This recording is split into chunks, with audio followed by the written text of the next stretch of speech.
Alors avant toute chose, je tenais à vraiment m'excuser de ne pas avoir été plus présente sur les réseaux sociaux ces derniers temps. Si je fais cette vidéo, c'est aussi pour vous expliquer ce par quoi je passe en ce moment. Évidemment, un mariage, bah, c'est le plus beau jour de notre vie, quoi. Enfin non, en fait non, c'est le plus beau jour de la vie de votre banquier, déjà ça c'est sûr. Moi je dirais plutôt que c'est le jour le plus cher de ma vie. D'ailleurs la dernière fois, je suis partie voir une copine qui s'est mariée à 3 ans pour jauger un petit peu ce qu'elle avait payé elle. Donc quand je lui ai demandé combien ça t'a coûté ton mariage, elle m'a dit bah je sais pas, je paye encore. Préparation, stress, remise en question, dépression. Finalement, c'est un peu les mêmes symptômes que pour un régime en soi. Sauf que pour un mariage, en général, on arrive à son objectif. Une fois que votre conjoint vous a demandé en mariage, vous pouvez enfin commencer à être vous-même. Il était temps. Il range tes affaires, il fait la vaisselle, et c'est qui t'appelle, et c'est qui cette Caroline? Ah, c'est ta sœur. Bon. Et ben... Ouais, bah fallait marquer Caroline ma sœur. Donner la relation dans son téléphone, tu vois, tu mets Caroline ma sœur, maman ma mère, Sophie la pute. La moindre des choses serait d'attendre le mariage pour montrer que vous êtes vraiment une chieuse. Ça s'appelle le respect. Première étape, la liste des invités. Mon conseil, c'est de vous embrouiller avec le maximum de personnes, parce qu'il faut pas oublier que le budget par tête est d'environ 80 €.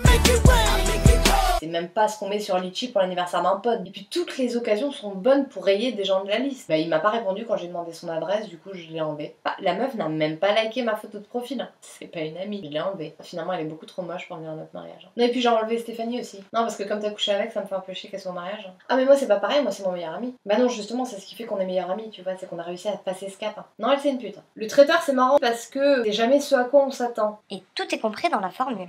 Sauf le vin et le champagne. Et le bar à bonbons. Et si vous souhaitez autre chose que la pièce montée avec les choux, il faudra l'apporter vous-même. Ah bah du coup ça réduit le forfait. Non. On a la pote qui prévient un mois avant que finalement elle ne sera pas à ton mariage. Ah oui. Parce que sa grand-mère est morte. Ça fait 3 fois qu'il est mort au chien. Mais il a beaucoup souffert. Puis l'enterrement de vie d'une jeune fille. Où tu stipules clairement à tes copines que ton grand kiff serait de faire un paintball avec 4 grammes d'alcool. Et puis finalement tu te retrouves devant un stripteaseur ou pire, à faire des gages dans la rue. J'ai hâte de te voir dans ta robe. Pour une fois que tu vas ressembler à une vraie femme. Maman, tu sais, porter des baskets toute l'année ne fait pas forcément de moi un homme. Regarde Zaz, elle porte des robes, ça fait pas forcément d'elle une femme. Combien de personnes je peux inviter à ton mariage? C'est-à-dire, étant donné que c'est pas un festival ni une journée porte ouverte, on va dire 0. Oui, toi y compris. Allez, faites-nous vite des bébés. Ah bah je fais pas un régime depuis 3 mois pour prendre 12 kilos en 9 mois en fait. Donc non. Ça vous embêterait de repousser le mariage?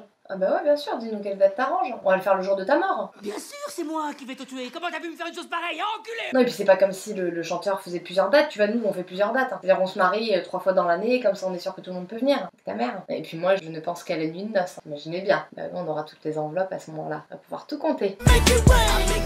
Là ça sera le plus beau jour de ma vie. De toute façon, vous aurez beau faire votre mariage au Stade de France avec comme invité d'honneur Beyoncé, qui aura toujours un connard pour dire ouais c'était pas top, la bouffe était dégueu. La question c'est est-ce que vous êtes vraiment prête à l'aimer toute la vie, à cuisiner tous les soirs, à partager votre couette, à accepter ses flatulences au lit, à renoncer à la télécommande et accepter qu'il joue à FIFA au moins 4 fois par semaine pour le restant de vos jours? Mon conseil, faites semblant après le mariage de ne pas être marié et tout ira bien.